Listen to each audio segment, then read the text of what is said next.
Um, well, I do not want to preempt the action of the committee, but in my own personal understanding and personal point of view, baka ganun din ho ang posibleng mangyari.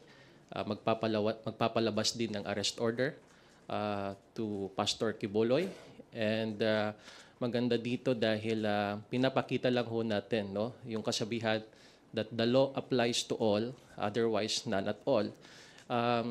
Siguro isang malaking hakbang at development po ito sa ating justice system, no, na panagutin ang mga tao regardless of their opposition, or kung siya man po ay isang religious leader or siya po ay makapangyarihan, ang batas po wala hong sinasanto dito. So again, this is a positive development, and a personal call for Pastor Quiboloy that if he really wants to explain his side, then the committee, of course, both from the Senate and the House of Representatives, will observe the so-called due process and will give him the chance to explain his side.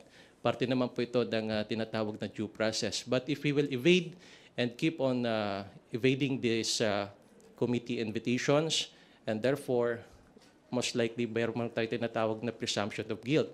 Dahil hindi nga natin malaman kung nasaan ho siya ngayon, kung nasaan man siya, ay ito po ay ginagawa niya para iwasan anong-anumang investigasyon ng Kamara dito po sa mga issues na kanya pong kinakarap.